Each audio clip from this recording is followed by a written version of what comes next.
Okay, so here's the thing.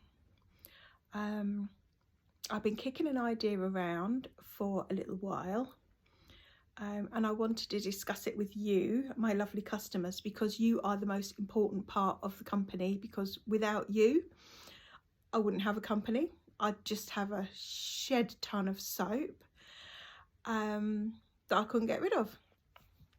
So thank you for all your purchases. But yeah, things are rough at the moment. Ingredient prices have gone up again.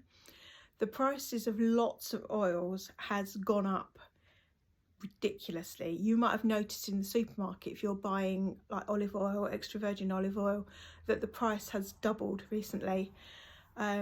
Organic versions of oils have gone up as well, obviously, but when they go up, they really go up.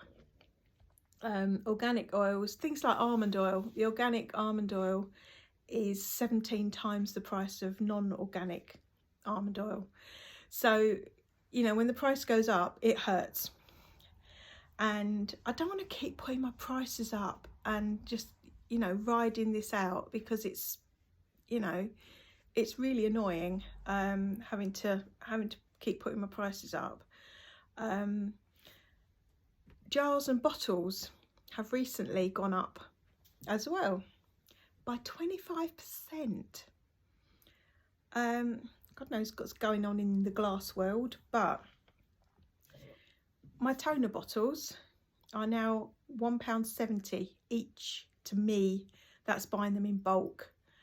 I mean, obviously I'm not a multinational company, so I can't go, oh yeah, we'll secure a price for 10,000 units and have the money to buy it, the place to store it, and the turnover to use that. So I buy bottles in sort of hundreds. And to me, to buy 100 of these is £1.70 each. That's a lot of money. The jars are £1.70 each.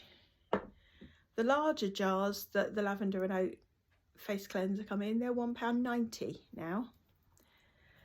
That's an awful lot of the cost of the product.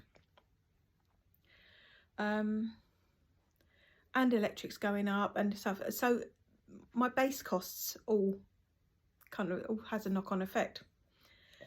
So what I come up with is, and this is all pie in the sky at the moment, and it could take months and months to happen,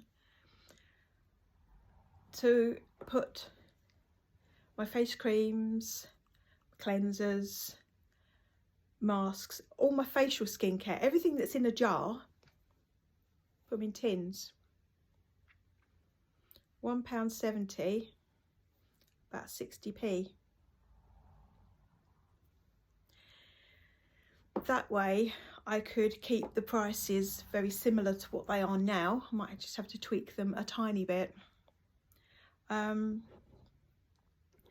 so eye cream and serum would be in this size jar. Face creams, face masks, hot cloth cleanser would be in this size tin. The lavender and oat face cleanser would be in this size tin.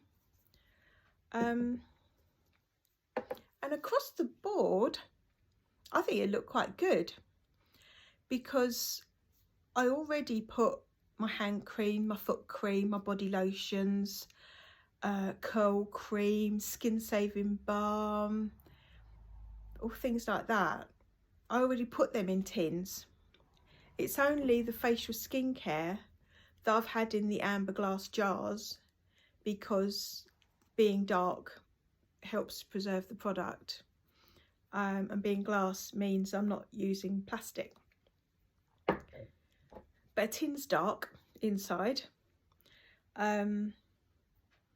These tins are they're specially coated so that the aluminium doesn't leach into the products, so the products remain safe, just like the hand creams and foot creams and body lotions have been for years and years now. The toners could go in aluminium bottles. The aluminium bottles I think they're about 80p with the spray top. So less than half the price of the glass bottles. They've also got slightly wider necks, so they're easier to fill. Filling tins can be done with a spatula rather than with a little wooden stick, like a lolly stick. So they'll be quicker to fill. The cons that, because I discussed this with Lauren the other day, and we were working away and we just kept going, and this and this and this and this, and the pros at the moment far outweighing the cons. The only cons we came across was, whereas I have sheets of 20, because I do all my own labels and I design all my own labels and print them as well. A sheet of these labels is 27 to a sheet, and there's only 15 to a sheet of these. So I'd use twice as many labels, but the cost is still staying down. That's still doable. The other con we came up with is that tins occasionally get a little bit battered, especially if I'm doing craft fairs and taking the tins out with me.